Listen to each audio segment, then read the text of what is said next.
إن الله اشترى من المؤمنين أنفسهم وأموالهم بأن لهم الجنة يقاتلون في سبيل الله فيقتلون ويقتلون وعدا عليه حقا في التوراة والإنجيل والقرآن ومن أوفى بعهده من الله فاستبشروا ببيعكم الذي بايعتم به وذلك هو الفوز العظيم.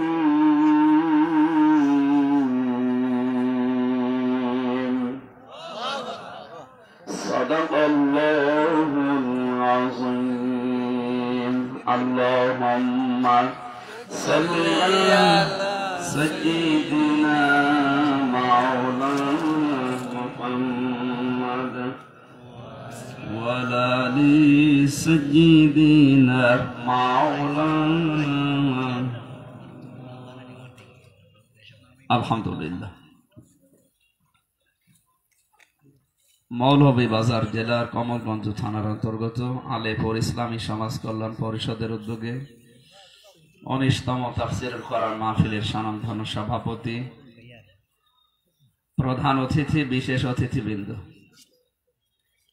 সামনে বসা মুসলমান ভাইরা, পর্দার আড়ালের সম্মানিতা মা এবং বোনেরা, প্রশাসনের ভাইরা, প্রাণপ্রিয় কমলগঞ্জবাসী, দল মত নির্বিশেষে কোরআনের অনুষ্ঠানে যারা এসেছে, দিনের বেলা হাজার কাজ ছিল সব বাদ দিয়ে খুশি হয়ে বলেন আলহামদুলিল্লাহ।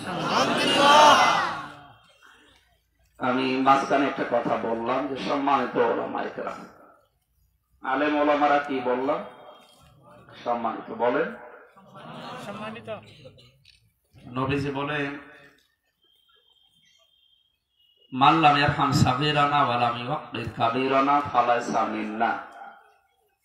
যে ব্যক্তি ছোটদেরকে শ্রদ্ধা স্নেহ করে না, বড়দেরকে শ্রদ্ধা দেয় না, সম্মান দেখায় না, আলেমদেরকে তাজিম করে না, এটা আমার উম্মত না। কয়টা কথা পেয়েছি এখানে? দুইটা, তিনটা। মান লাম ইয়ারহাম সাগীরানা, যারা ছোটদেরকে স্নেহ করে না। আগে ছোটর নাম কেন দিলে? পৃথিবীর ছোট তারা জানে, পদে পদে তাদেরকে আসলে ছোট থাকা লাগে। এ ছোট বলতে শুধু বয়সে ছোট না, পৃথিবীতে বড় বড় রাষ্ট্রের কাছে ছোট ছোট যারা রাষ্ট্র, এদের কোন মর্যাদায় ওরা দিতে চায় না, ও মনেই করে না যেগুলো রাষ্ট্র।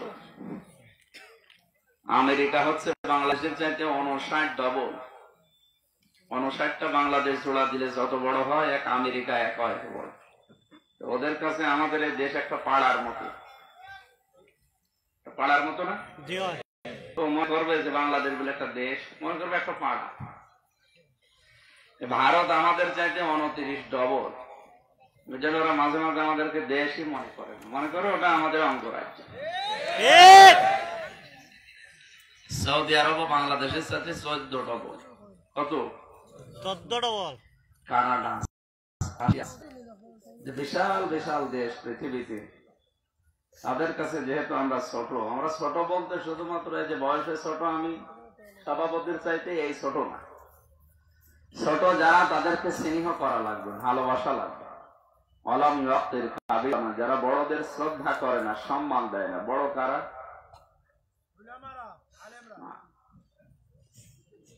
এখন যদি বলেন বয়সে বড় তারা, এরা তো বড়। বয়সে তো আমার সাথে আবু জাহেলও বড় ছিল। আবু জাহেল বড় ছিল না বয়সে? তাকে সম্মান দেওয়া লাগবে, শ্রদ্ধা করা লাগবে না। বড় কারা? কোরআনে কারীম জানিয়েছে ইন্না আকরামাকুম ইনদাল্লাহি আতকাকুম, এই পৃথিবীতে সবচাইতে বড় সবচাইতে সম্মানিত আল্লাহর কাছে তারা যাদের ভেতরে আল্লাহর ভয় বেশি।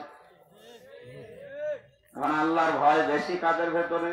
ইন্নামা ইয়াখশাল্লাহা মিন ইবাদিহিল উলামা, পৃথিবীতে যারা আলেম এদের ভেতরে আল্লাহর ভয় সবচাইতে বেশি। আলেম কারা? আলেম না চিনে তো মনে করেন যে হাজর হুজুরও আলেম, এ হুজুরও আলেম, সম্মান দেয়। সম্মান দিলে আলেমকে সওয়াব হয়, কিন্তু আলেম তো হওয়া লাগবে। আলেম তিন প্রকার। কত? আপনি কি এখানে আছে? বলেন। আলেম তিন প্রকার। এক নম্বরে ওলামায়ে দাওলা, রাষ্ট্রীয় আলেম। রাষ্ট্র তাদেরকে টাকা পয়সা দিয়ে পালে পোষে, তাদেরকে রাখে এই জন্য রাষ্ট্রের বিভিন্ন বৈধ অবৈধ কাজকে জায়েজ করার জন্য। এই আলেম এ দেশে এখন নেই, আছে মানে নাম ধরা লাগবে। আমি এই যে মিডিয়া গুলো খুলে দিলাম, অনেকের মন খারাপ, ওদেরও মন খারাপ না। আপনি আন্দাজে রাগ করেন কেন? অলরেডি ঘোষণা অলরেডি দিয়ে এসেছি যে অন্তত 1-1.5 মাস মতো এখন অফ থাকে। আমি যেটা বলি ওইটাও দেয়, যেটা বলি না বানিয়ে হেডিং করে। আর ওই যারা প্রশাসনে আছে, সরকারে আছে, ওরা 1-1.5 ঘন্টা কথা শুনে ওরা ওই খালি হেডিং দেয়, এমন ভাবে সাজায়। ওখানে লিখে যে ওসি সাহেবকে আজোড়া বাস দিল, মনে করে আমারে বাস দিয়েছে, ওর হুজুর আর আসতে দেবো না, অথচ ওর নামে আমি কিছু বলি। এটা ওরা করে, ওদের টাকা পয়সা ভিউ হয় ওটা বাড়ানোর জন্য। আর এদিকে আমার বাস মানে হেডিং বাড়িতে গেলেও সমস্যা করে। লিখেছে আমির হামজার সুন্দরী বউ, আমার বউ দেখছেন আন্দাজে এগুলো দিলেন। তারপরও পাশে লাগিয়ে দেয় এই যে নায়িকা শাবনূর, শাবনূর মনমন যাই বলেন, ওর সাইডে আমার বউ সুন্দর। আপনি দিলেন কেন? কাকে লাগিয়েছে? এই জন্য হোসেনকে বারবার বলে দিলাম যে অন্তত কেউ যেন এগুলো না নিয়ে আসে। চালিয়ে যাচ্ছে। আশা করছি আগামীতে আমি যতদিন না বলি ততদিন আপনারা আসবেন। এই যে এসে প্রায় 10 মিনিট সময় নষ্ট করে দিল। আপনার এই খুলতে, তার খুলতে, মাইক লাগাতে প্রায় 10 মিনিট সময় নষ্ট হয়ে গেল। কিন্তু মানা করেছি এত করে। আলেমের দ্বিতীয় নম্বর প্রকারে পেয়েছে ওলামায়ে উম্মত। ওলামায়ে উম্মত কারা? উম্মত যেদিকে যায় ও ওইদিকে রায় দেয়। এই বাংলাদেশে এরকম 27টা বিধান চলছে যেগুলো আসলে শরীয়তে নেই। মানুষ আলেমদের মুখের দিকে তাকিয়ে বাবা শাহজালাল সব হালাল এইভাবে চলছে। তার ভেতরে অন্যতম মানুষ মারা গেলে খানা করে না, কি বলে এদিকে 40 যায় বলে। একটা মানুষ মারা গেলে তার পক্ষ থেকে যা করা হবে ওটা সাদাকা। এটা কি বোঝেন তো নাকি? আমার ভাষা বোঝেন? একটা মানুষ মারা গেলে ওর পক্ষ থেকে যা করবেন ওটা আরবিতে কি বলে? সাদকার মাল খাওয়া জায়েজ আছে এতিম মিসকিনদের জন্য। বলেন না কেন? এখন আপনার মারা গেল, আপনি 5000 লোক খাওয়াবেন, আমি এসেছি 5000 গাড়ি নিয়ে, আমি তো এতিম না? মানে সভাপতি যিনি আছে উনি গেল, ওনার মা বাবা আছে, তাহলে উনি বড় এতিম, মুরব্বী এতিম না এটা? এইরকম মানুষ গেলে আপনার খানা হচ্ছে, তো ওগুলো তো খাওয়ার দরকার ছিল। যারা এতিম মিসকিন অসহায় গরিব ফকির এদের আপনি খাওয়াচ্ছেন কাদের? যাদের কি ওই সাদকার টাকা খাওয়া যায় ছিল? আমার বাবা খানা হচ্ছে না গোনা হচ্ছে? এটা তো অনেকে চালিয়ে যাচ্ছে বলতে গেলে যে আমাদের ভাগ্য, আমাদের বরাত, আমাদের কপাল নষ্ট করে দিলে। এরকম হাজার হাজার আলেম দেশে নেই, এলাকা মনে হয় সব চলে না, তাই টের পাচ্ছেন না। আপনি যদি খাওয়াতে চান ওগুলো খাওয়াবেন এতিম মিসকিন অসহায় দেখে। যাদেরকে দাওয়াত দিয়েছেন ওগুলো একটাও এতিম না। যারা খাওয়া দরকার ওরা কিন্তু পায় না, ওরা শেষে এসে থালা বাড়ি দিতে দিতে বাড়ি চলে যায়। আর আমার মতো এতিম এসে, এনার মতো এতিম এসে যেমন ঢিল করে খাচ্ছে। যাওয়ার সময় যদি জিজ্ঞাসা করেন যে কেমন খাইলেন, ওরা খাওয়া বলে 10 পিস 10 পিস দাঁতের ফাঁকা বন্ধ করতে শেষ। তার মানে ওর দাঁতের ফাঁকাও এরকম, ও তো সারা জীবন এরকম খাচ্ছে, ওর দাঁতের ফাঁকাও এরকম। আর যাদের দাঁতে কোনো ফাঁকা নেই, যাদের দাঁতে কোনো ফাঁকা নেই, ও পায়ও না শেষে। এই জন্য ওলামায়ে উম্মত এ দেশে আছে। 3 নম্বরে ওলামায়ে মিল্লাত, ধর্মের আলেম। এ কারো দিকে তাকায় না, কে খুশি হবে বেজার হবে ওইটা না, ও তাকাবে আল্লাহর দিকে। আমরা সম্মানিত ওলামায়ের সম্মান কামনা করেছি, যারা আসলে আলেম। আলেম কারা তাহলে? আমানা যুলামান কাতামা শাহাদাতান ইনদাহু মিনাল্লাহ আমাল্লাহু বিগাফিলিন আম্মা তা'মালুন। আল্লাহ পাক বলেন পৃথিবীতে সবচাইতে বড় জালেম ওই লোকটা যার কাছে কোরআনের জ্ঞান আছে, এটা থাকার পরেও দুনিয়ার কোন স্বার্থ পেয়ে গোপন করে রাখে। এই আলেম এখন কিন্তু দিন দিন বেড়ে যাচ্ছে। তাহলে আলেম কারা হবে? এই আয়াতের ব্যাখ্যায় বিশ্বনবী জানিয়েছেন,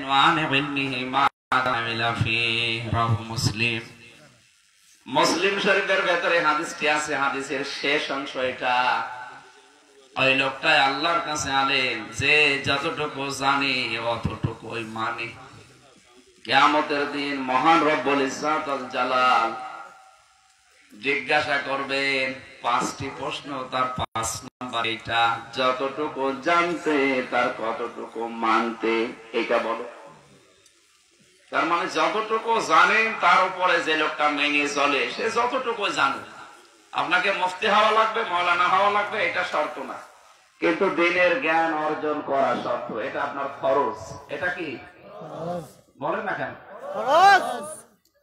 নামাজ পড়তে হলে 13টা ওয়াজিব, 13টা ফরজ লাগে, 14টা ওয়াজিব জানা লাগে। আর নামাজ ভাঙার কারণ আছে 19টা। এটা যদি কেউ আয়ত্ত করতে পারে, অন্তত তার নামাজ হবে। সমস্যা কোনো কথা বোঝা যাচ্ছে তো? তাহলে নামাজের মতো একটা ফরজ বিধান যদি কেউ আদায় করতে চায়, কয়টা ফরজ জানা লাগবে? 13টা। বলেন। ওয়াজিব আছে 14টা, আর নামাজ ভেঙে যায় 19টা কারণে। মোটামুটি এইগুলো জানলে আপনার নামাজ হবে। মৌলিক বিষয়ের ভেতরে যদি একটা কারো বাদ চলে যায়, বিশেষ করে ওয়াজিব, তাহলে সসিজদা দিলে নামাজ হয়। কিন্তু 13টা ফরজের একটা যদি বাদ যায়, 12টা আদায় হয়, সওয়াব তো হবে না। মোবাইল বন্ধ করে রাখেন তো।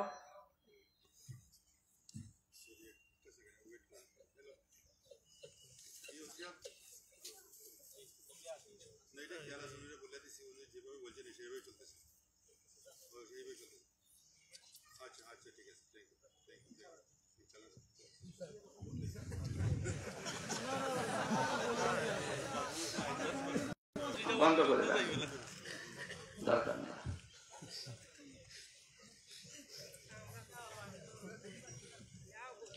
কি বলছিলাম জানো? নামাজের এই যে মৌলিক যে বিষয়গুলো আছে, এই মৌলিক বিষয়ের একটা বাদ গেলে আর নামাজ হয় না। আপনার সওয়াব হবে 0, শূন্য, কিছু হবে। আমার মনে হয় ভাষা এই লাইনে মানুষ বলতে ভাষা বলতেছে। এটা ক্লাস চলছে এখন, একটা তাফসীরের ক্লাস চলছে। আমি ওই 2 ঘন্টা 5 ঘন্টা বলি না, 1 ঘন্টায় যথেষ্ট। আপনি যদি মন দিয়ে শোনেন, নবীজি সর্বশেষ ভাষণ দিয়েছিলেন জীবনে সবচাইতে বেশি সময় 27 মিনিট। কয় মিনিট? কারণ 27 মিনিটে মৌলিক বিষয়গুলো ছিল। কিয়ামত পর্যন্ত মানুষ ভাষণ দিলে ওই 27 মিনিটের পূরণ হবে না। তার মৌলিক কথাগুলো সব এসেছিল ওই 27 মিনিটে। আর আমরা 27 ঘন্টা করলে কিছুই পাওয়া যায়, কারণ আমাদের ভেতরে তো মাল নেই। কথা বুঝতেছে? 1-1.5 ঘন্টা কথা বলছে, ওর ভেতরে যে কি আছে ও নিজেও বলতে পারে, সামনে আছে ওরা বলছে। আপনি 1 ঘন্টা বলেন, অন্তত ওখান থেকে সামারাইজ করে 5টা বিষয় যেন মানুষ বাড়ি নিয়ে যেতে পারে। কিছু বিষয় নিয়ে যেতে পারবেন আপনি, যেন মাথায় ঢোকাতে পারেন। আমি এই জন্য বারবার ক্লাসের মতো জিজ্ঞাসা করছি। কোন জিনিস বারবার প্রশ্ন করে যদি আপনার মনে আসে, ওইটা আর ভুলবেন না। কথা বুঝতেছেন না? কি বললাম? মৌলিক বিষয় হচ্ছে 13টা। এটা ফরজ। আরবিতে কি বলে? ছাত্র তো সেরকম না, সবাই একসাথে বলবেন। কয়টা? 13টা। কয়টা?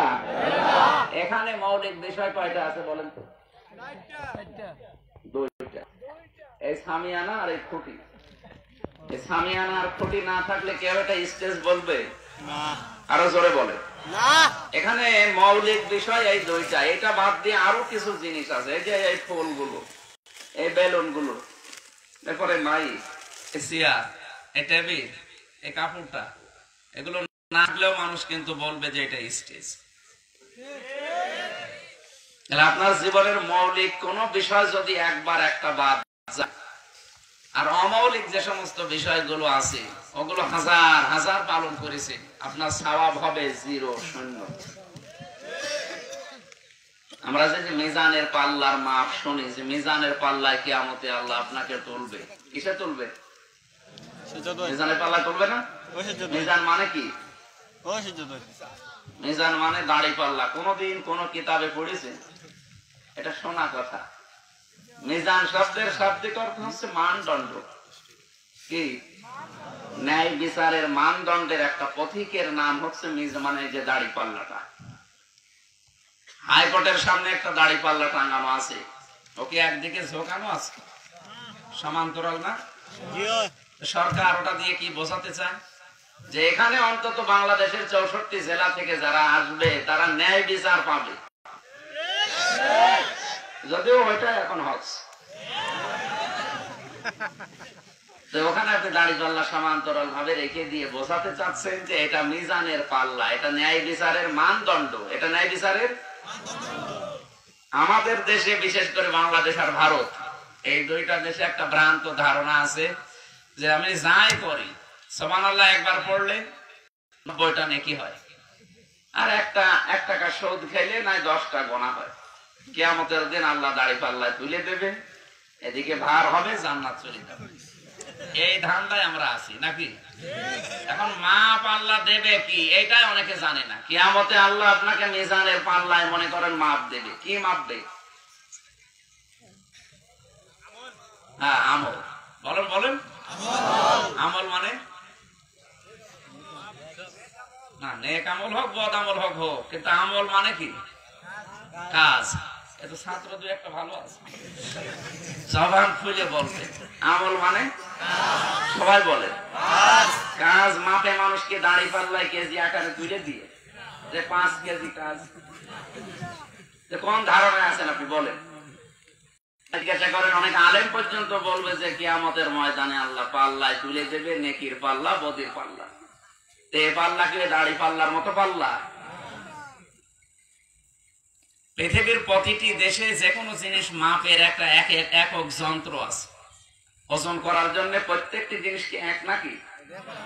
আমি যদি বলি এই প্যান্ডেলটা মেপে দেন, এটা কি দাড়ি পাল্লায় তুলে দেবেন?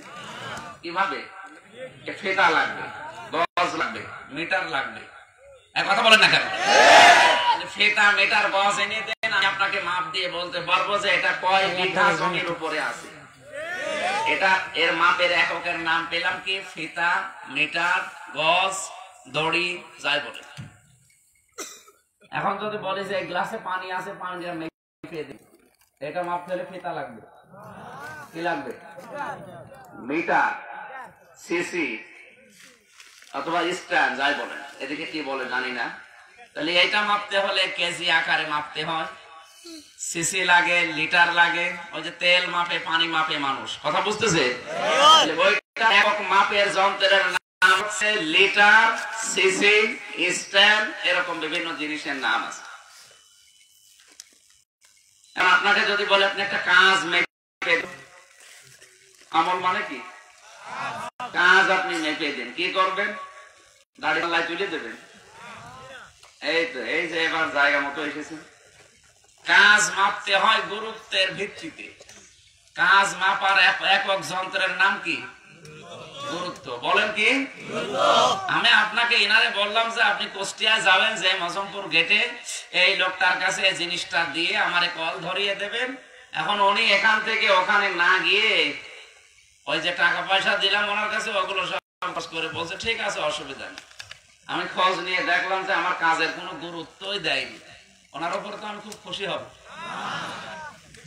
আপনাকে আল্লাহ কাজ দিয়েছে এই কোরআনে 500। কত? 500 বলেন। এই 500 কাজ আমি কিয়ামতের দিন আল্লাহ কিন্তু বুঝিয়ে নেবে আপনি করেছেন কিনা। এটা মাফ হবে গুরুত্বের ভিত্তিতে। কিসের ভিত্তিতে? গুরুত্বের ভিত্তিতে। এই জন্য তো যত ফরজ ইবাদত সবগুলোর মৌলিক কিছু আলাদা জিনিস আছে। যেমন নামাজের ফরজ কয়টা বলেন না কেন? যাকাতের ফরজ, যাকাত যে সমস্ত জায়গায় দেওয়া লাগে 8টা জায়গা আছে। কয়টা? হজের ফরজ কয়টা? 3টা। হজের 3টা ফরজের একটা বাদ চলে গেলে ওই হজ আর বলেন। নামাজের 13টা ফরজের একটা যদি বাদ যায় 12টা আদায় হয়, ওই নামাজ আর নামাজ হবে না। তাহলে নামাজের ফরজ ভেতরে বেশি না বাইরে বেশি? আপনি আলেম না? ভেতরে ফরজ বেশি না বাইরে বলেন? বাইরে কোনটা বেশি? কোনটা? শরীর পাক। শরীর পাক, কাপড় পাক, নামাজের জায়গা পাক, এরকম মুখস্থ করে না? কি প্রথমটা কি পেলাম? শরীর বলতে আপনি কি বোঝেন? এই স্বাধীন হাত বডি বলেন না? না ভেতর বাইরে না, না বুঝে আমরা জেলালে যাবে না। শরীর বলতে 3.5 হাত বডি নবী বুঝিয়েছেন তা না। এই শরীর আমার 3.5 হাত বডি। আমার পরিবার, আমার সমাজ, আমার রাষ্ট্র, আমার পৃথিবী সব আমার কাছে শরীর। এই জন্য নবীর হাদিস আছে তাম দুনিয়ার সব মুসলমানের একটা শরীরের মতো। যদি কোন জায়গায় চিমটি লাগে সারা শরীর যেমন খবর হয়ে যায়।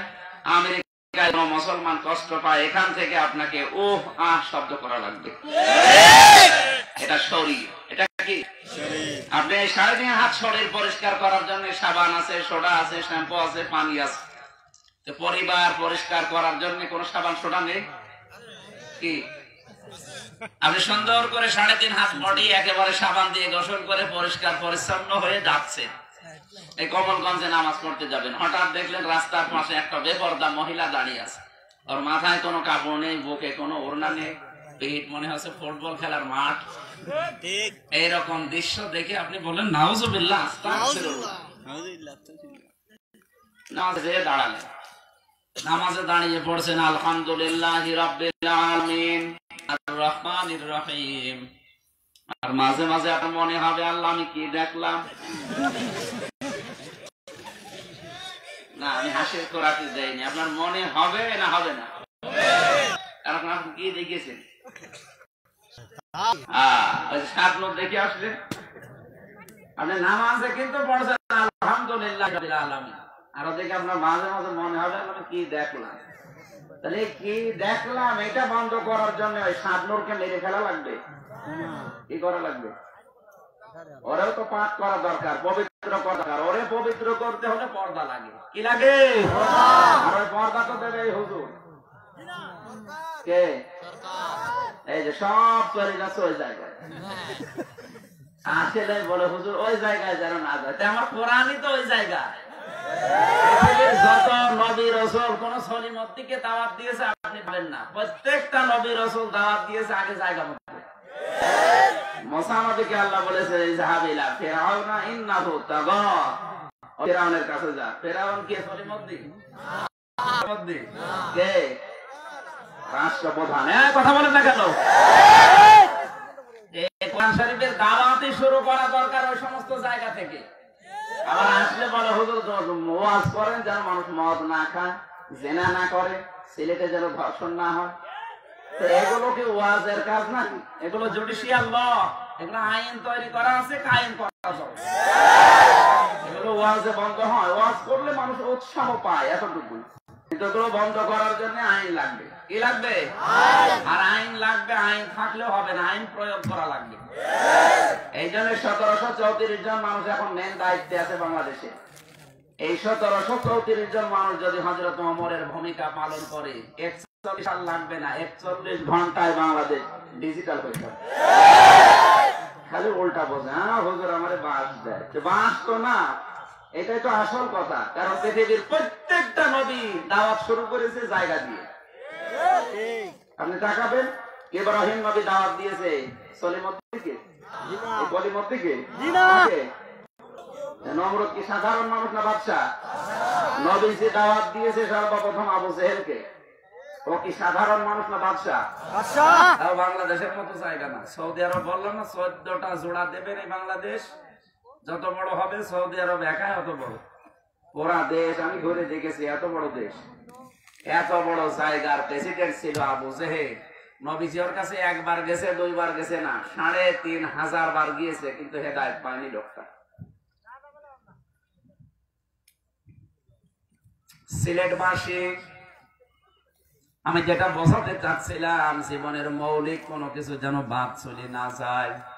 এই জন্যই তাফসীর মাহফিল, ওয়াজ মাহফিল, খানকা শরীফে, মিলাদ শরীফে আহ্বান গুলো করা হয় যে আপনার জীবনের মৌলিক কিছু কিন্তু বাদ চলে যাচ্ছে। নামাজে, রোজায়, হজে, যাকাতে, ইসলামের 500 বিধানে কোরআনে আল্লাহ দিয়েছেন। প্রত্যেকটি বিধানের মৌলিক কিছু আলাদা আল্লাহ করে দিয়েছেন।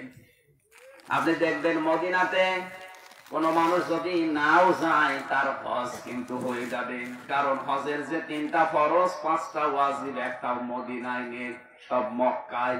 কোথায় বলে না কেন? মদিনায় যদি কেউ না যায় হজ হবে না? হয়ে যাবে, অসুবিধা নেই। কিন্তু মানুষ যায় কেন? বিশ্বনবী মুহাম্মদুর রাসূলুল্লাহ সাল্লাল্লাহু আলাইহি ওয়াসাল্লাম আছেন মক্কায় না মদিনায়? আল্লাহ পাক লাইন শাকারতুম লাযিদান্নাকুম দিয়েছেন। কোন মানুষ যদি নিয়ামতের শুকরিয়া আদায় করে, আমি আল্লাহ ওই নিয়ামত তার জীবনে আরো বৃদ্ধি করে দেই। ওয়ালা ইন কাফারতুম ইন্না আযাবি লাশাদীদ। কোন মানুষ যদি নিয়ামত শুকরিয়া আদায় না করে, না শুকরিয়া করে, অকৃতজ্ঞ হয়ে যায়, আমি আল্লাহ ওর জীবন থেকে ওইটা কেড়ে নেই আর আযাবের ভেতরে দিন দিন তারে নিক্ষেপ করে দেই। নাউযুবিল্লাহ। আমি এতক্ষণ পর্যন্ত যেটা বলার সামারাইজ করতে চেয়েছি, এই পৃথিবীতে 3টা জিনিসকে আল্লাহ রহমত বলে ঘোষণা দিয়েছেন। তার ভেতরে 1 নম্বরে কোরআন শরীফ, 2 নম্বরে মুহাম্মদুর রাসূলুল্লাহ, 3 নম্বরে আপনার মা আর বাবা। কথা বুঝতেছেন?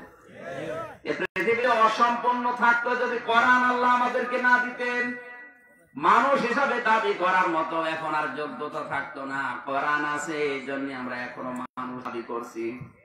আপনি মনে করছেন যে সমস্ত দেশে কোরআন নেই এরকম আরামে আছে? কে বলেছে?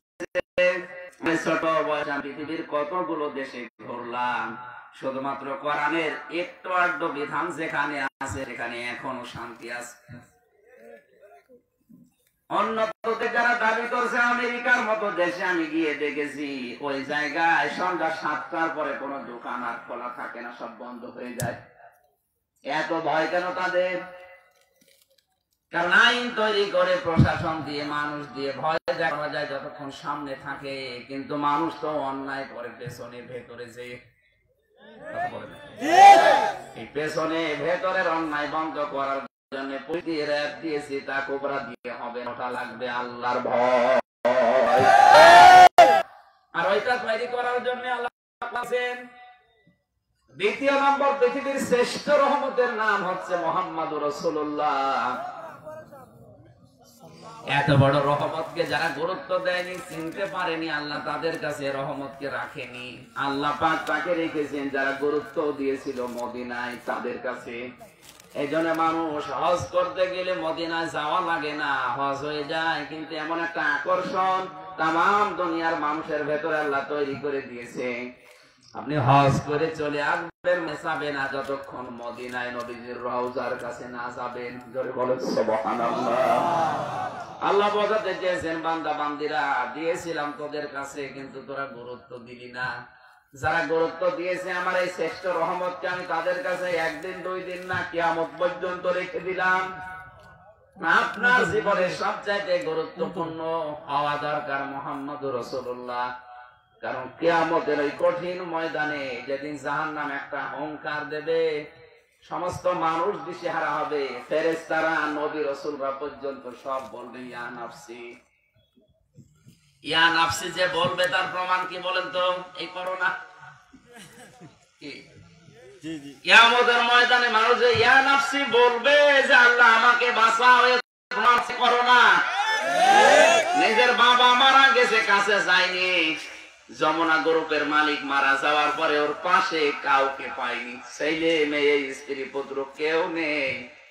ডাক্তারকে টাকা দিয়ে ভাড়া করে কাছে রেখেছে, তাও ডাক্তার 1.5 হাত দূর থেকে দেখতেছে।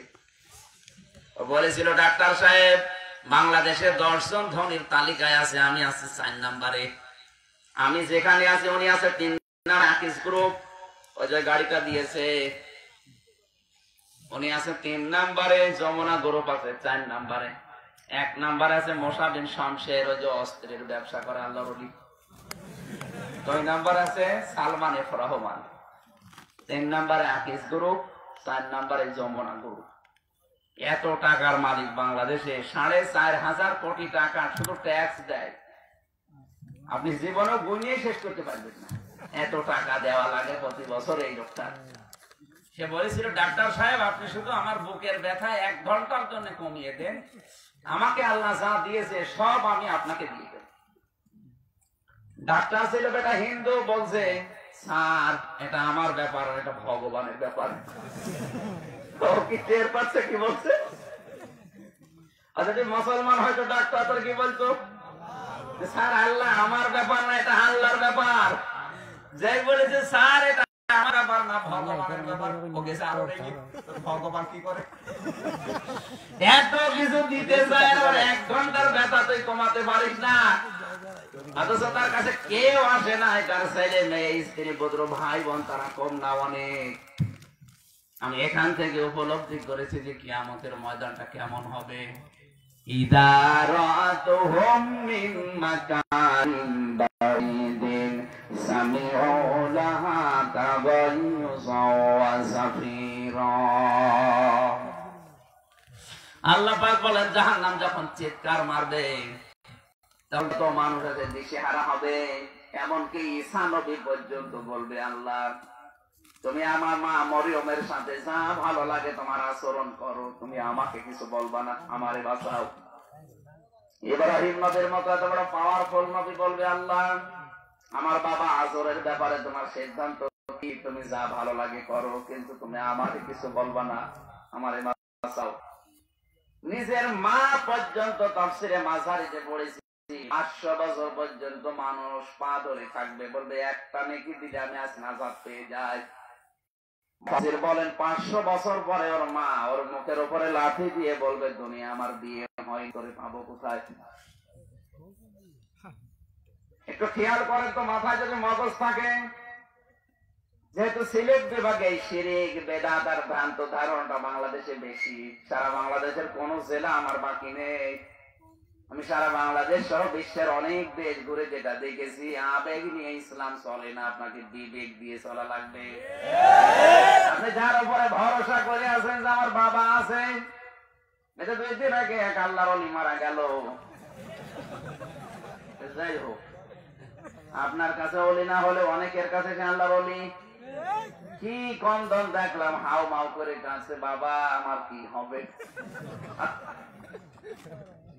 আমি যেটা শিক্ষা নিয়ে এসেছি এখান থেকে, আপনার মা যেখানে 500 বছরের পরে মুখে লাঠি দিয়ে বলছে না আমার দুনিয়ায় বিয়ে হয়নি, বাবা যদি বলে আমার সন্তান দুনিয়ায় কেউ ছিল না, স্ত্রী বলবে কে আপনি, আপনাকে আমি চিনি না, এমনকি আমার ম্যাডাম তামান্না পর্যন্ত বলবে মাওলানা তোমারে চিনি না। আমারও নিজেরও বলা লাগবে তামান্না কে তুমি, তোমার আমি চিনি না। এত বড় কঠিন মুহূর্ত আল্লাহ বানাবে, দুধের বাচ্চার কথা পর্যন্ত মায়ের মনে থাকবে না। সন্তান হওয়ার জন্য মেয়েদের লজ্জা স্থানও লাগবে না, পেট ফেটে বের হয়ে যাবে। কাইফা তাত্তাকুনা ইন কাফারতুম ইয়াওমা ইয়াজআলুল ওয়ালদানা শিবা। আল্লাহ পাক বলেন, এমন একটা সালসালা কঠিন অবস্থা তৈরি করব, যুবক মানুষ কিয়ামতের দৃশ্য দেখে বিদ্ধ হয়ে যাবে। সেখানে সিরিয়াল হিসাবে সূরা আবাসায় আমি কয়েকজনের নাম পেয়েছি। ইয়াউমা ইয়াফিরুল মারউ মিন আখিহি ওয়া উম্মিহি ওয়া আবিহি ওয়া সাহিবাতিহি ওয়া বানিহি। প্রথমে আপনার থেকে পালাবে আপনার ভাই, আপনার মা, বাবা, স্ত্রী, সন্তান, বন্ধু, নেতা, নেত্রী। এরা 6-7 জনের সিরিয়াল আছে।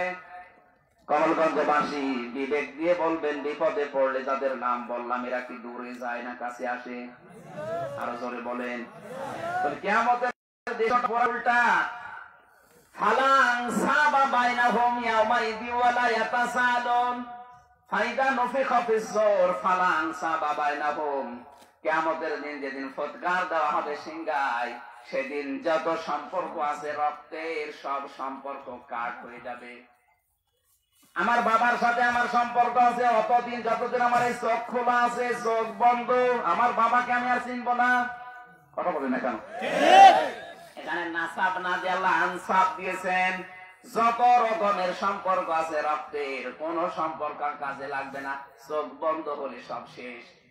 আজকে লকডাউন ছেলেকে দিয়ে আমার সাথে ছবি তুলছিল, ছেলের সাথে পরিচয় থাকবে ততদিন যতদিন না চোখ বন্ধ না হয়। চোখ বন্ধ হয়ে গেলে ওই ছেলেকে উনি আর চিনবে না। এটা তো আমি বানিয়ে বললাম। সূরা মুমিনুন 18 নম্বর পারা 7 নম্বর পৃষ্ঠা 11-12 নম্বর লাইনে আছে, 11 নম্বর লাইনে আছে, 101 নম্বর আয়াত।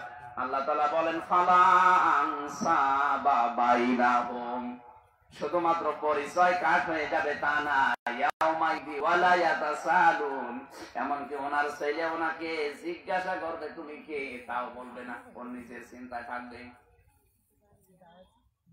প্রাণ প্রিয় ভাইরা, এখান থেকে মাথা খাটান, বুদ্ধি খাটান। এত বড় বড় আপনজন যেখানে দূরে চলে যাচ্ছে, নবী সেখানে পরিচয় দেবে না, ঈসা নবী, মুসা নবী, ইব্রাহিম নবী, সবাই বলবে আল্লাহ আমার কি হবে, তুমি আমাকে বাঁচাও। সেইদিন আমার যতটুকু বিশ্বাস, এই আয়াত পড়ে আমি যতটুকু বিশ্বাস করি, আল্লাহর কসম, আপনার পীর সাহেব পর্যন্ত বলবে আল্লাহ আমি পীর ছিলাম না। ও বলবে আমি পীর ছিলাম। এ মরিদ বাবু কোথায়? আমার নিজের চিন্তায় আমি বাঁচি না, ও আন্দাজে পরিচয় যাচ্ছে। কারণ আপনার মা যদি বলে আমার বিয়ে হয়নি, তোরে বাবা কোথায়, পীর সাহেব বলবে আপনার বিশ্বাস হয়? হ্যাঁ, কথা বলেন না কেন? এগুলো সব ভাববে ভণ্ডামি সব। আপনি পীরের কাছে যাবেন শেখার জন্য, তার উপরে ভরসা করার জন্য না। ভরসা করবেন শুধুমাত্র নিজের নেক আমলের উপরে। আপনার এইটার খবর নেই, আন্দাজে ভরসা করে আছেন যে 2 জন বাবার মুরিদ আমি আমার শেখাই গিয়ে, তোর বাবা যে জান্নাতে যাবে গ্যারান্টি আছে না।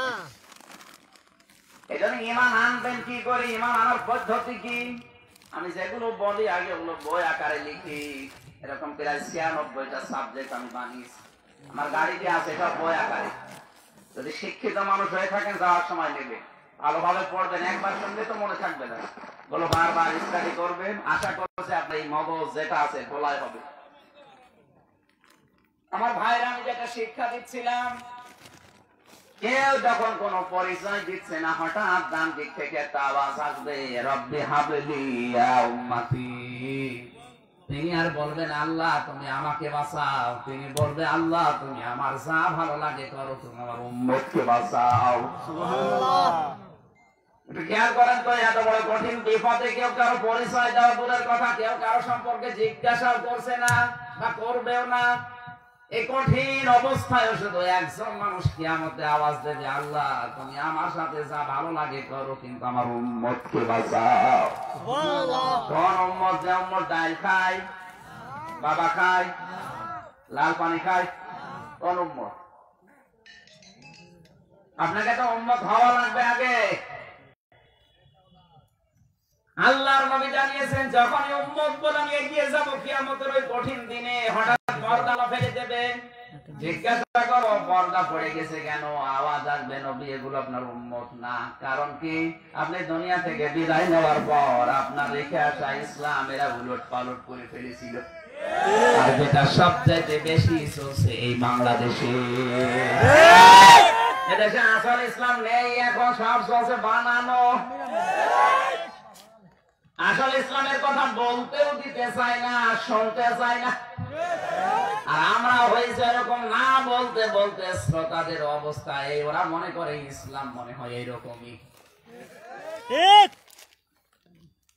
আজকে আসার সময় গাড়িতে হাদিস পড়ছিলাম, আল্লাহর নবী বলেন, মান তামাসসাকা বিসুন্নতি ইনদা ফাসাদি উম্মতি ফালাহু আজরু মিয়াতি শাহীদ। বুখারী শরীফের হাদিস এটা। নবীজি বলেন, এমন একটা অবস্থা আমাদের উপরে আসবে, দুরবস্থা চলবে, ওই কঠিন মুহূর্তে যদি একটা মরা সুন্নাতকে কোন উম্মত জিন্দা করতে পারে, তাহলে তার আমল নামায় আল্লাহ কিয়ামতের দিন 100 গলা কাটা শহীদের সওয়াব দিয়ে দেবে। গাড়িতে চিন্তা করলাম মরা সুন্নাত কোনটা, দেখি তো। টুপি মাথায় দেওয়া না, কারণ এটা কেউ দেয় কেউ দেয় না, এখনো মারা। বলেন না কেন? জুব্বা গায়ে দেওয়া, এটা এখনো মারা যায়নি, কেউ দেয় কেউ দেয় না। দাড়ি রাখা, এটাও কেউ রাখে কেউ রাখে না, একেবারে মরে গেছে যে সুন্নাতটা কোনটা হিসাব করে দেখি। 10 বছর নবী কোরআন দিয়ে রাষ্ট্র চালিয়েছিলেন, এইটাও সুন্নাত। এই সুন্নাতটা আজ বাংলাদেশে মরে গেছে। আর ওই সুন্নাতের কথা বলতে গেলে কিছু মানুষ নামাজও পড়ে, রোজাও রাখে, হজও করে, যাকাত দেয়, তাদের কলজে লাগে যে রাজনীতি। এই সুন্নাত আজ বাংলাদেশে নেই, এই জন্যে এখনো এই দেশে চুরি হয়। এই সুন্নাতটা যদি থাকতো, আমি কোরআন শরীফ হাতে নিয়ে বলতে পারি, এই দেশে চুরি হতো না, যতই অভাব থাক। কাবা শরীফের ভেতরে আমি নিজে দেখেছিলাম, মসজিদে নববীর ভেতরে মোবাইল পড়ে আছে, তাও দামি, কেউ নিচ্ছে না, আমারও সাহস হয় না, কারণ নিলে ধরা পড়লে হাত কেটে দেবে। দেশে আসলে মানুষ বলবে হাজি সাহেব চোর। ওখানে আইন আছে, আইনের প্রয়োগ আছে। আমার দাদা বলছিল, আমি হাতে যাওয়ার পরে দেখি অজু খানা রয়েছে, যেখানে বসে ওখানে একটা পড়ে আছে মোবাইল ঘড়ি। দেখে দেখে কেন আমার ভেতরে এই আসলো যে দিন নেই, সিসি ক্যামেরা সেট করা, যদি ধরা পড়ে যায় কি কেটে দেবে। এদিক ওদিকে তাকিয়ে থাকলাম, কেউ নেই, আস্তে করে তুলে নিলাম। ওই যে হারানো জিনিস যেখানে জমা দেয় মসজিদে নববীর সামনে, ওই জায়গায় জমা দিলাম। ওই অফিসে জিজ্ঞাসা করলাম, ভাই মোবাইলের দাম কেমন? উনি আমারে বলছে, ইয়া হাজি আল হজ্জা তাই না বিলা দোকান। ও হাজি, দেশ কোথায়? দাদা বলছে, তুমি বাংলাদেশ। আমি বাংলাদেশে এসেছি। ওই ওনার ভাষা দিয়ে বলছে, হাজি এই মোবাইলের দাম কমপক্ষে বাংলাদেশের টাকার মান অনুযায়ী ৭২,০০০ টাকা। কত? ৭২,০০০ টাকার মোবাইল পড়ে আছে, কেউ নিচ্ছে না। এদের থাকবে ৭২ পয়সা থাকে না। এমনকি আমরা যেই কায়দায় ডিজিটাল হচ্ছি, এই দেশে এখন পাই খানো নিরাপদে নেই। সত্যি, আমার বিশ্ববিদ্যালয়ে থাকাকালীন এক বন্ধু ছিল দুষ্ট, আমার বলছে, আমি হামসা ঢাকায় যাচ্ছিলাম নরমাল কোর্সে করে, হঠাৎ পেটে গন্ডগোল। ড্রাইভারকে বললাম গাড়ি থামান, আমি নেমে যাব। ড্রাইভার বলছে, না এই গাড়ি থামবে না, তোমার যদি বেশি অসুবিধা হয় তো পেছনে বসে বসে আল্লাহ আল্লাহ করো। অবশ্য পেটে আমার গন্ডগোলে কি আল্লাহ থামে? পেছনে যে দেখি কয়েকটা সিট খালি পড়ে আছে, যে পলিথিন তাকে বমি করার জন্য একটা নিলাম, ওই 2 সিটের মাঝে একেবারে পেছনে বসে ওই কাজ করলাম। কি করে আমার তো বদনাম হয়ে যাবে।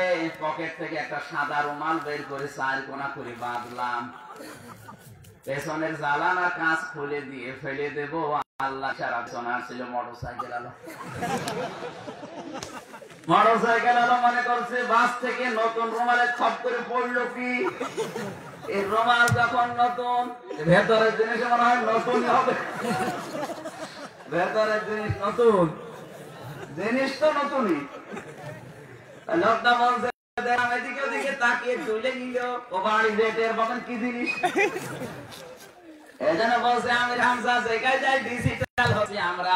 এই দেশে এখন আমার মনে হচ্ছে পায়ে খাওয়া নিরাপদে নেই, তার বাস্তব আমারটা নিজে দেখলাম। অথচ এই সুন্নাত যেই দেশে আছে, ওই দেশে চুরি নেই, ডাকাতি নেই। যুবতী মেয়ে মসজিদে নববীর থেকে নামাজ পড়ে যাচ্ছে, তার রুমে কেউ টাকাতেও সাহস পায় না। সুন্নাতটা আসলে মরা সুন্নাত এইটা।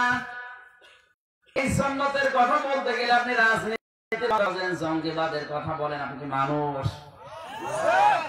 মৌলিক বিষয় বলছে যে 500টা শরীয়তের বিধান আছে কোরআনে, তার ভিতরে এটাও একটা। আল্লাহুল খালকু ওয়াল আমরু, দুনিয়া বানিয়েছি আমি, এখানে আইনও চলবে আমি আল্লাহ। এটা যারা রাজনীতি মনে করে মানুষের মন অন্যদিকে নিয়ে যেতে চান, হয়তো আমাদেরকে বোকা বানাতে পারবেন, ধোঁকা দিয়ে একজনকে ধোঁকা দিতে পারবেন না। আমরা তো তাকে চাই যিনি আমাদের ধোঁকায় পড়ে। এখানে পৃথিবীর শ্রেষ্ঠ রহমত হিসাবে যার ঘোষণা পেয়েছি তিনি হচ্ছেন বিশ্ব নবী, যিনি কিয়ামতে সুপারিশ না করলে আপনি জান্নাত পাবেন না। এখন আপনার উচিত, আমার উচিত তার উম্মত হওয়া। আপনি যদি উম্মতি হতে না পারেন, কিয়ামতে যদি পর্দায় পড়ে যায়, 1000 বছর কেন 50,000 বছরও হায়াত পেয়ে দুনিয়ায় কোনো লাভ আপনার নেই। মানুষের জীবন তো সফল ওইটা, থামাঙে সুখসিহানিন নারি ওয়া উদখিলাল জান্নাতা ফাকাদ ফাজ। আল্লাহ পাক বলেন ওই লোকটার জীবন সফল যাকে আমি আল্লাহ ধীরে ধীরে জাহান্নামে মুক্ত করে জান্নাতের দিকে এগিয়ে দিচ্ছি। এজন্য আপনি একটু চেষ্টা করেন জান্নাতের পথে এগিয়ে আসার। আল্লাহ তুমি আমাদেরকে শ্রেষ্ঠ রহমতের গুরুত্ব দেওয়ার তৌফিক দাও, জোরে বলেন আমিন। কিয়ামতে যেন অন্তত সুপারিশ পেতে পারি, সেই যোগ্যতা যেন অর্জন হয়, যোগ্য দাও, আর জোরে বলেন আমিন। কোরআনে কারিমে 6666টি আয়াতের একটা আয়াত পড়েছি, কোরআনের ব্যাখ্যা না মাত্র 4 ভাগের 1 ভাগ করব। সূরা তাওবার 111 নম্বর আয়াত। জবান খুলে প্রতিটি অক্ষরে 10টা করে নেকি হবে, এই নিয়তে পড়েন। আউযু বিল্লাহি মিনাশ শাইতানির রাজিম, বিসমিল্লাহির রহমানির রহিম। ইন্নাল্লাহা আশতারা মিনাল মুমিনিনা আনফুসাহুম ওয়া আমওয়ালাহুম বিআন্না লাহুমুল জান্নাহ। এ পর্যন্ত সূরা তাওবা। কোন সূরা বললাম? জবান খুলে তাওবা মানে, আমরা বাংলাদেশে মনে করি তাওবা মানে আস্তাগফিরুল্লাহ রাব্বি মিন কুল্লি যামবি ওয়া তুবু ইলাইহি, নাকি? এটা তো তাওবার একটা শব্দ।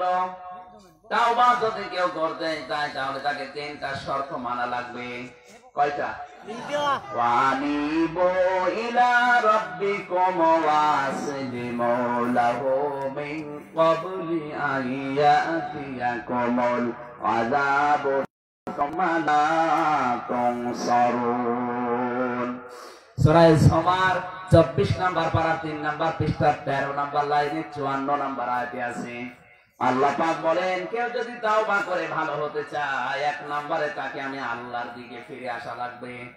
2 নম্বরে আল্লাহর বিধান যেখানে যেটা পাবে আত্মসমর্পণ করা লাগবে। 3 নম্বরে এই 2টা শর্ত কখন মানবে? মিন ক্বাবলি আইয়াতিয়াকুমুল আযাবু সুম্মা লা তুনসারুন, ওই আযাব আসার পূর্বে যখন আর তাদেরকে সাহায্য করা হবে না। ও বাংলার মানুষেরা, মানুষকে সাহায্য করা হয় না কোন সময়? মরণের সময়। কোন সময়? বলেন বলেন। আর মরণ আসবে তো 22 সালে। কখন? কোন গ্যারান্টি আমাদের হাতে নেই। আমি বসে আছি, উঠে দাঁড়া বসে, গ্যারান্টি আমার হাতে আছে? নেই। সুতরাং মরণ এখনই চলে আসতে পারে, আর তাওবা করা লাগবে এখনই। বলেন বলেন। 1 নম্বরে আপনাকে বলা লাগবে আমি অপরাধী। অপরাধ করার পরে স্বীকৃতি দিতে যারা চায় না, ওরা নামাজ পড়তে পারে, রোজা রাখতে পারে, ওদের জীবনের তাওবা কবুল হচ্ছে না। 2 নম্বরে অনুশোচনা করা লাগবে, অনুতপ্ত হওয়া লাগবে, তাও মন থেকে। 3 নম্বরে জীবনে আর এই কাজ করব না বলে জীবনের মতো আমি অন্যায় থেকে ফিরে আসলাম, এই সিদ্ধান্ত নেওয়ার নাম হচ্ছে তাওবা। এই সিদ্ধান্ত নেওয়ার নাম কি? তাওবা। সবাই বলেন। এতদিন পর্যন্ত বাংলাদেশ সহ বিশ্বের বিভিন্ন দেশে 31 নাইট পালন করার জন্য অনেকে টাকা গুছিয়েছেন। ইসলামের কোন জায়গায় নেই যে বর্ষ পালন করা লাগবে, নেই। এখন যদি এটা কেউ নতুন করে বানিয়ে এটাও চালিয়ে দেয় ইসলামের ভেতরে, ইসলামের ভেতরে যেটা নেই ওটা নতুন করে কেউ বানিয়ে আবিষ্কার করে চালালে ও কাফের। আর ইসলামে যেটা আছে ওটা যদি কেউ বাদ দিয়ে বলে এটা ইসলাম না, সেও কাফের। কথা আবার বলছি, ইসলামে যেটা নেই এটা নবীজি সুপারিশ করবে না। কাদের জন্য আমি কিন্তু বলেছিলাম, যারা ইসলামের ভেতরে উলট পালট করেছে, সংযোজন বিয়োজন করেছে, যারা রদ বদল করে ফেলেছে, ইসলামকে উলট পালট করেছে, তাদের জন্য নবীজির সুপারিশ।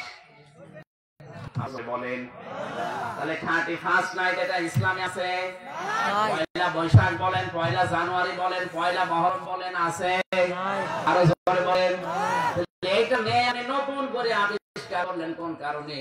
আর আমি যতটুকু পড়াশোনা করেছি দেখেছি এই পয়লা বৈশাখ, 31st নাইট এগুলো আমরা মুসলমানরা তৈরি করেনি, এগুলো করেছে সব ইহুদি আর খ্রিস্টানরা। এটার দুইটা লাভ হয়, আন্তর্জাতিক বাণিজ্যিক সাম্রাজ্যবাদী যারা, তারা এই নতুন নতুন দিবসগুলো তৈরি করে আবিষ্কার করে আমাদের ভেতরে ছড়িয়ে দেয়, দিয়ে একদিকে তারা টাকা পয়সার মালিক হয়, 2 নম্বরে তারা আমাদেরকে দুনিয়াদার বানিয়ে দেয়। দেখবেন পয়লা বৈশাখে, পয়লা জানুয়ারিতে 3 পিস থাকার পরামর্শ দাবি করে যে নতুন বছর কিছু দিবা না। এক কথা বলেন না কেন? রংপুর জেলার এক মহিলা গত বছর পয়লা বৈশাখে ওর স্বামীকে বলেছে, দেখো কিছু যদি দিতে না পারো পয়লা বৈশাখে অন্তত একটা দড়ি দিও। দড়ি কি করবা? বলছে গলা দড়ি দেবো। ও শখ করে দড়ি দিয়েছে, মহিলা গলা দড়ি দিয়ে দিয়েছে। পরের দিন ফেসবুকে স্ট্যাটাস দিয়েছে, পয়লা বৈশাখের প্রথম শহীদ। শহীদ ওর 12টা বাজাবে আল্লাহ যাক কবরে। নতুন নতুন যত দিবস পাবেন ইসলামের 2টা দিবস বাদ দিয়ে, একটা আছে ঈদুল আজহা, ঈদুল ফিতর। এই 2টা দিবসে শুধুমাত্র ত্যাগ করো। আর যত দিবস পাবেন খ্রিস্টানদের বানানো সব দিবসে পাবেন ভোগ করো। আপনি ঈদুল আজহায় দেখেন আগে খাবেন হবে না, ঈদুল আজহাতে আপনি কোরবানি জবাই করেন, গোশতগুলোকে গরিবের বাড়িতে পৌঁছিয়ে দেন, গরিবের ছেলে মেয়েরা খাবে, আনন্দ করবে, ওদের দেখে আপনি আনন্দ করবেন। তার মানে ইসলামের যত বিধান আছে, এমনকি ঈদুল ফিতরে নিজে খাবেন হবে না, আগে সাদকা দেন, যাকাত দেন, এরপরে ফিতরা টাকা দিয়ে গরিব মানুষের মুখে আগে সেমাই তুলে দেন, ওরা সেমাই খেয়ে আনন্দ করবে, এরপরে আপনি খাবেন। ইসলামের দিবসগুলোতে আগে ত্যাগ, এরপরে ভোগ। অন্যান্য যত নিয়ম নীতি আপনি দুনিয়ায় বানানো পাবেন, আগে ভোগ, আগে ভোগ, আগে ভোগ, এরপরে ত্যাগ করলেও করতে পারে, না করলেও করতে পারে। পয়লা বৈশাখ, পয়লা জানুয়ারি থেকে মানুষকে খাওয়াবো খাওয়াবো এরকম নাকি, নেবো খাবো, নেবো খাবো। জুতা থাকার বড় দাবি করে, বাবা জুতা লাগবে। স্ত্রী শাড়ি 10টা করে আছে, এরপরও বলছে লাগবে। তার মানে শুধু খাবো আর নেবো, এই ধান্দা। এই কথা বলেন আপনি পয়লা বৈশাখ, পয়লা জানুয়ারি আজকে রাত 12টার পরে পালন হবে নাকি? আপনি যদি পালন করতে চান, আহ্বান জানাচ্ছি এভাবে করবেন। 50 জন যুবকের যে টাকাগুলো বসিয়েছেন যে আজকে রাতে অমুককে ফুল কিনে দেব, বাকিগুলো নয় নাই বললাম, এই টাকাগুলো এক জায়গায় করে 50,000 টাকা করেন। ওই টাকা দিয়ে এলাকার 50টা বাড়িতে রাতের বেলা কিছু খাবার কিনে দিয়ে আসেন। এই শীতের রাত একটা কম্বল দিয়ে আসেন, 2টা কম্বল হয়ে যাবে 1000 টাকায়। আল্লাহর আরশ খুশি হবে। আপনি মনে করছেন যে পয়লা জানুয়ারিতে যদি একটু আনন্দ করা যায়, সারা বছর আনন্দে থাকবো, সারা বছর আনন্দে থাকবে, বাস হবে। কারণ ওটা হচ্ছে আনন্দ করার জন্য বানিয়েছে ইহুদি খ্রিস্টানরা, আর ব্যবসা করার জন্য চেষ্টা চালাচ্ছে আন্তর্জাতিক বাণিজ্যিক সাম্রাজ্যবাদীরা। লক্ষ লক্ষ টাকা এই সমস্ত দিবস পালন করার মাধ্যমে হাতিয়ে নিচ্ছে, আর 2 নম্বরে আমাদেরকে দুনিয়াদার বানিয়ে দিচ্ছে। আমার কথার অর্থ হয়তো সবাই বোঝেননি, যাদের মাথায় মগজ আছে তারা টের পাচ্ছেন আমি কি বলতে চাচ্ছি। আপনি তাওবা করতে চান, আজকে যদি তাওবা আপনি আস্তাগফিরুল্লাহ পড়বেন হবে না। এতদিন যারা পালন করেছেন পয়লা জানুয়ারি, পয়লা বৈশাখ, এই মুহূর্তে তাওবা করেন। আল্লাহ, আমি অনুশোচনা করছি, অনুতপ্ত হচ্ছে, আমার ভুল হয়ে গেছে, আমি জীবনে এরকম করব না, আর জীবনে এরকম করব না বলে ফিরে আসলাম। এর নাম হচ্ছে আরবিতে তাওবা। তাওবা করলে এমন উপকার হয়, ফাউলাইকা ইউবাদদিলুল্লাহু সাইয়্যাতিহিম হাসানাত। কোন মানুষ যদি তাওবা করে তার জীবনের সব অপরাধ মাফ করে আল্লাহ নেকি বানিয়ে দেয়। এই তাওবা সূরা থেকে একটা মাত্র আয়াতের 4 ভাগের 1 ভাগ পড়লাম। আজকে আমার আলোচনার বিষয় হচ্ছে জান্নাত ক্রয় করা। জান্নাত আমরা সবাই ক্রয় করতে চাই, কিন্তু আল্লাহ সবার কাছে জান্নাত বিক্রি করতে চায় না। ইন্নাল্লাহা হাশতারা মিনাল মুমিনিনা, অবশ্যই আমি আল্লাহ জান্নাত বেচে দিতে চাই, বিক্রি করতে চাই। কাদের কাছে? যারা মুমিন। যারা কি মুমিন? আরো জোরে বলেন। ইন্নাল্লাহা হাশতারা মিনাল মুনাফিকিনা আছে? বলেন না কেন? ইন্নাল্লাহা হাশতারা মিনাল কাফিরিনা, আল্লাহ কোন কাফেরের কাছে, মুনাফিকের কাছে, ইহুদি খ্রিস্টানের কাছে আল্লাহ জান্নাত বিক্রি করতে চায় না। আল্লাহ জান্নাত বিক্রি করতে চায় শুধুমাত্র মুমিনদের কাছে। এখন আপনি মুমিন কিনা এটা আপনাকে আগে জানা লাগবে। সাহাবী প্রশ্ন করলেন, হে নবী, আমি যে মুমিন আমি টের পাবো কি করে? আল্লাহর নবী বলেন, ইদা সাররাতকা হাসানাতুকা ওয়া সাআতকা সাইয়্যাতুকা ফাআনতা মুমিন। যখন ভালো কাজগুলো আনন্দ দেবে আর অন্যায় কাজগুলো তোমাকে কষ্ট দেবে, তখন বুঝবে তোমার ঈমান আছে। বাংলাদেশে সবার কাছে ভালো কাজ ভালো লাগে। এটা ভালো কাজ না মন্দ কাজ? বলেন তো। ভালো কাজ। যদিও এখন মহামারী চলছে, শারীরিক দূরত্ব বজায় রাখা এইটা ঠিক আছে, জায়েজ আছে, কিন্তু তাই বলে আপনি অনুষ্ঠান বন্ধ করে মাছের বাজার কন্ট্রোল করেন তো দেখি। ওখানে তো কোনো মানুষ নেই। সিনেমা হলে কোনো মানুষ নেই। সিনেমা হলে যারা বসে ওরা তো 1 কিলোমিটার দূরে দূরে বসে। পাশাপাশি মানে কি দুটো মানুষ একটা হয়ে যায়? এই কথা বলছেন। আপনি জাননি, দেখেন যারা গেছে জিজ্ঞাসা করেন তো বন্ধু বান্ধবী মনে হচ্ছে দুটো মানুষ একটা। ওখানে করোনা যায় না? যত করোনা সব ওয়াজ মাহফিলে, তাফসীর মাহফিল আর মসজিদে। পরিষ্কার বোঝানো অবশ্যই শারীরিক দূরত্ব না, সামাজিক দূরত্ব বজায় রাখা জায়েজ নেই, শারীরিক দূরত্ব বজায় রাখা জায়েজ আছে। কারণ শারীরিক দূরত্ব বজায় রাখলে মানুষ আর মানুষ থাকে না, পশু হয়ে যায়। এজন্য শারীরিক দূরত্ব বজায় রাখেন, এটা আমরাও চাই, কিন্তু এটা কন্ট্রোল করা লাগবে শুধু তাফসীর মাহফিলে না, সব জায়গায়। মাছের বাজারে পা ফেলা যায় না, গরুর হাটে যাবেন সাপ খেয়ে মরে যাবেন, সব ওপেন চলছে, শুধু এই জায়গায় বুঝতে হবে এটা সূক্ষ্ম ষড়যন্ত্র। আমার কাছে ভালো কাজ করো, ভালো লাগা লাগবে, আপনার আনন্দ লাগা লাগবে। আমরা দেখতে পাচ্ছি বাংলাদেশে ভালো কাজ সবার কাছে আজ ভালো লাগছে না। ভালো কাজ যার কাছে ভালো লাগে না, অন্যায় কাজগুলো যার কাছে কষ্ট লাগে না, ঈমান নেই, ও বেঈমান। নামাজ পড়তে পারে, রোজা রাখতে পারে, দাড়ি রাখতে পারে, কিন্তু ওর ঈমান বলেন বলেন আল্লাহ বিক্রি করতে চায় কার কাছে?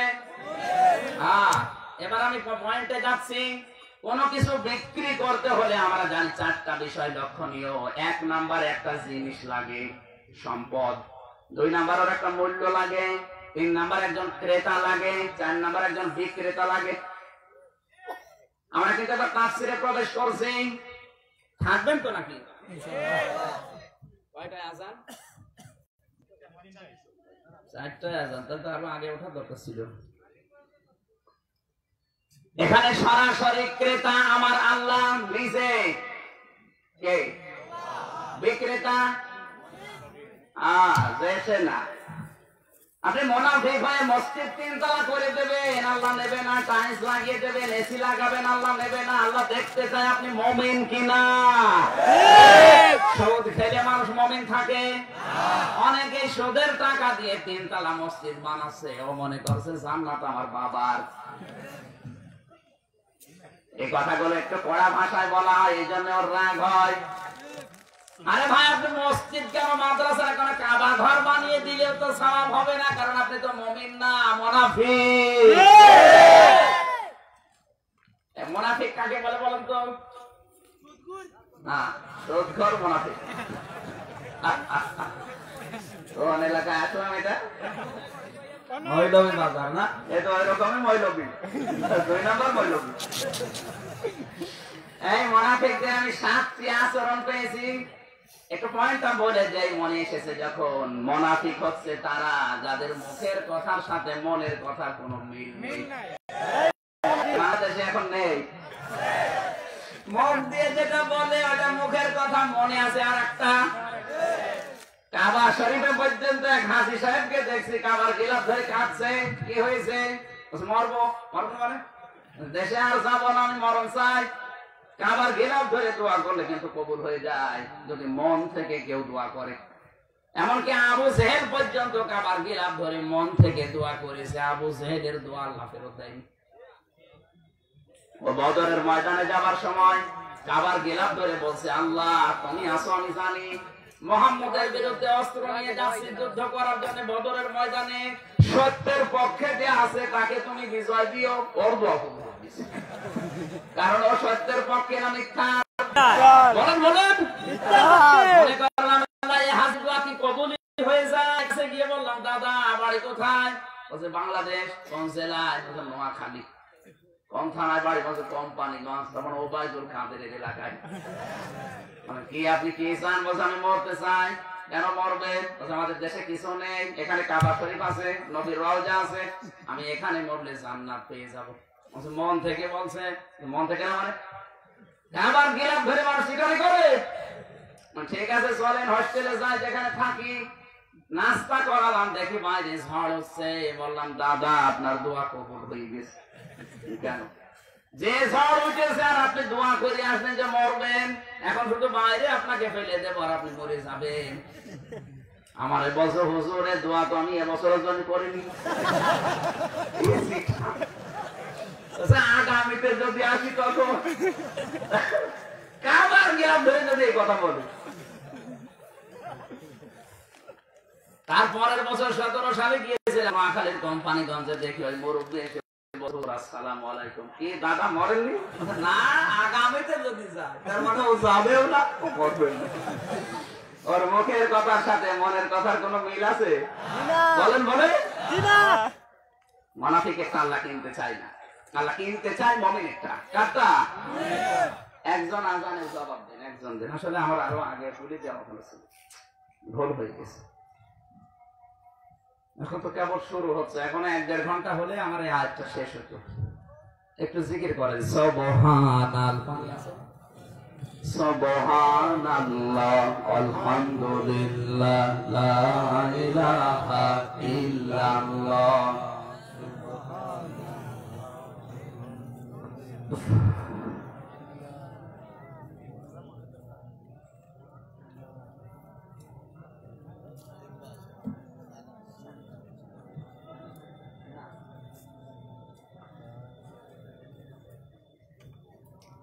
সুবহানাল্লাহ, আলহামদুলিল্লাহ, লা ইলাহা ইল্লাল্লাহ, লা ইলাহা ইল্লাল্লাহ, মুহাম্মাদুর রাসূলুল্লাহ।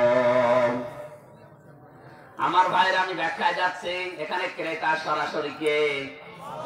আরো জোরে বলেন।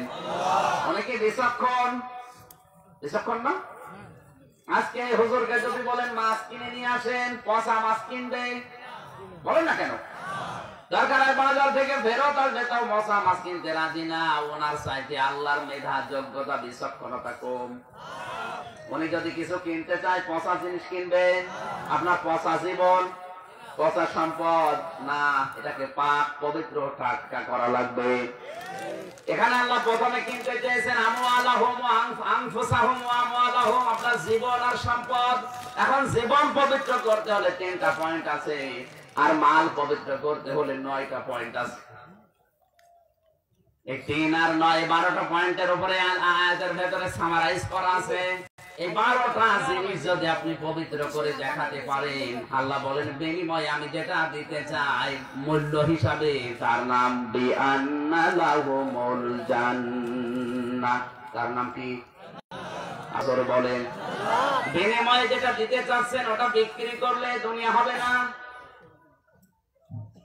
তামাম দুনিয়া বিক্রি করে দিলেও তো বিনিময়ে যেটা আল্লাহ দিতে চায় ওই জান্নাতের একটা শিকের মূল্য হবে না। এই জন্য যাদের ঈমান আছে এই দুনিয়া তাদের কাছে তুচ্ছ, কিছু মনেই করে না। আমি আবার বলছি, এখানে ক্রেতা সরাসরি কে?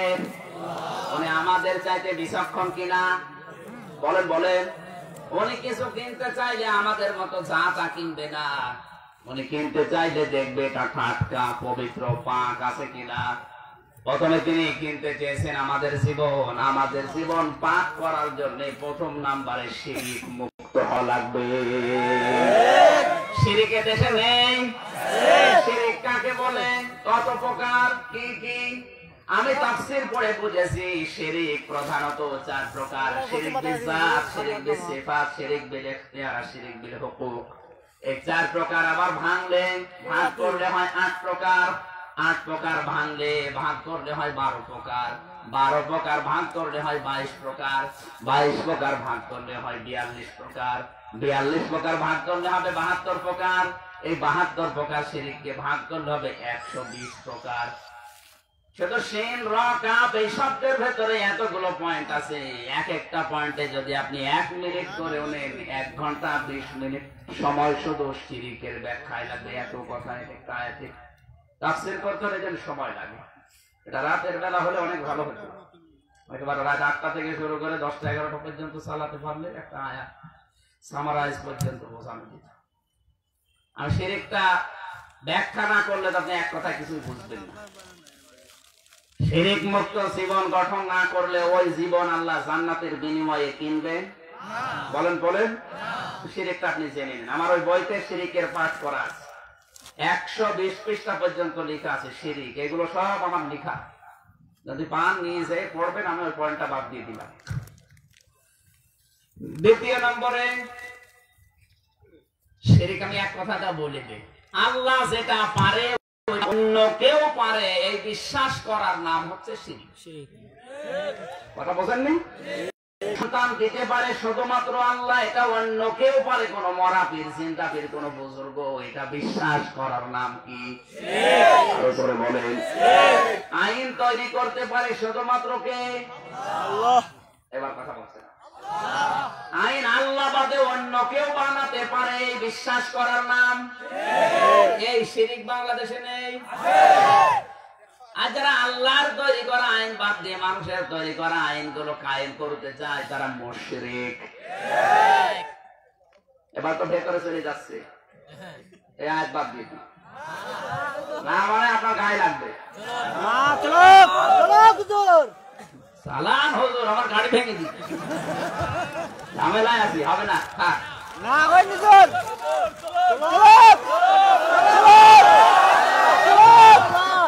দিনের বেলা মাহফিল আমি নেই, খুব কম নেই, না ক্যান্সার হয়, বোঝানো চাই না।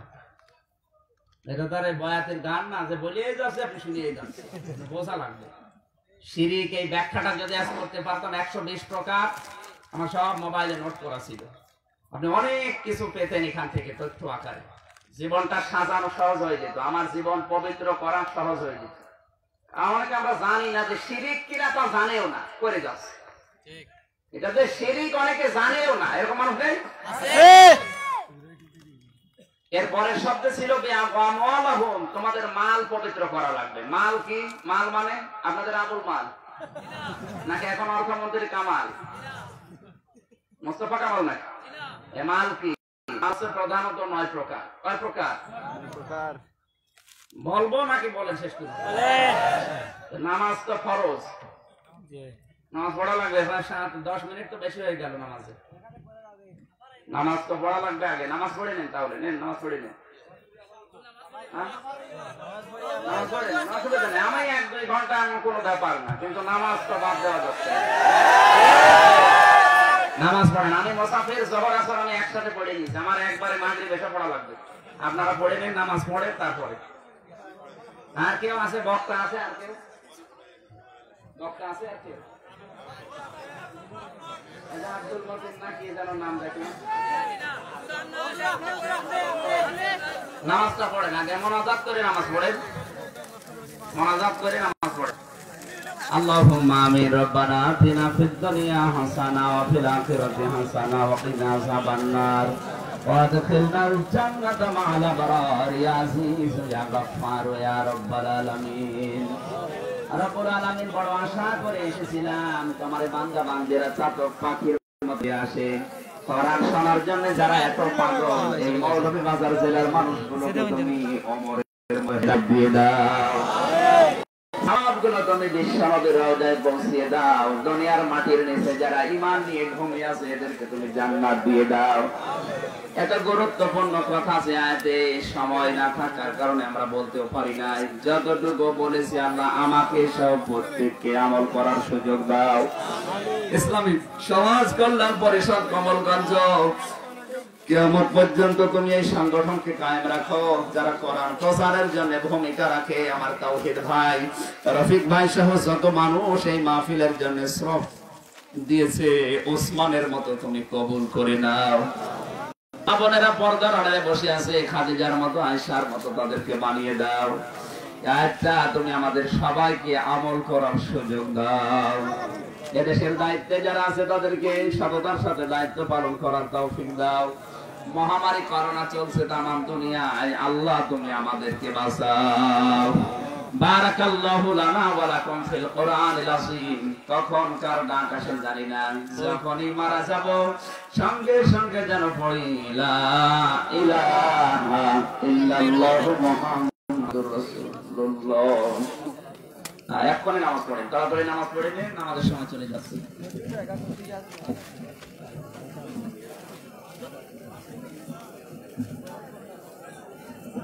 ওই যে গাড়ি আছে, নামাজ শেষ করার পরে ওই যে কালো গাড়ি যেটা আকিস গ্রুপের, ওই গাড়ি থেকে বইগুলো আছে, অনেকগুলো বই আছে। আমি এই জীবনে পর্যন্ত প্রায় 5টা বই লিখেছি, 120 পৃষ্ঠা করে। যাদের সামর্থ্য আছে লেখাপড়া যারা জানেন নিয়ে যান, অনেক তথ্য ওর ভেতরে আছে। বইটা ওই যে কালো গাড়ি নিয়ে যান ওখান থেকে।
সম্মানিত মুসল্লিয়ানে কেরাম, সালাতুল আসরের নামাজের পর হুজুরের অসম্পূর্ণ বয়ান, সালাতুল আসরের নামাজের পর আমাদের সামনে বাকি তাফসীর পেশ করবেন।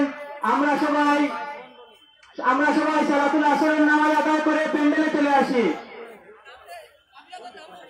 আমাদের আজকের মাহফিলের সম্মানিত প্রধান বক্তা হযরত মাওলানা আমির হামজা হুজুর আমাদের সামনে সালাতুল আসরের নামাজের পর আবার তাফসীর পেশ করবেন।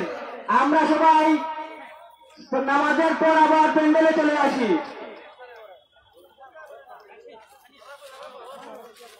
সম্মানিত মুসলিম কেরাম, আজকের মাহফিলের সম্মানিত প্রধান বক্তা হযরত মাওলানা আমির হামজা হুজুর আসরের নামাজের পর আমাদের সামনে আবার তাফসীর পেশ করবে। আমরা প্যান্ডেলের মধ্যে সালাতুল আসরের নামাজ আদায় করব। নামাজের পরপরই আমরা হুজুরের তাফসীর শোনার জন্য প্যান্ডেলে চলে আসি।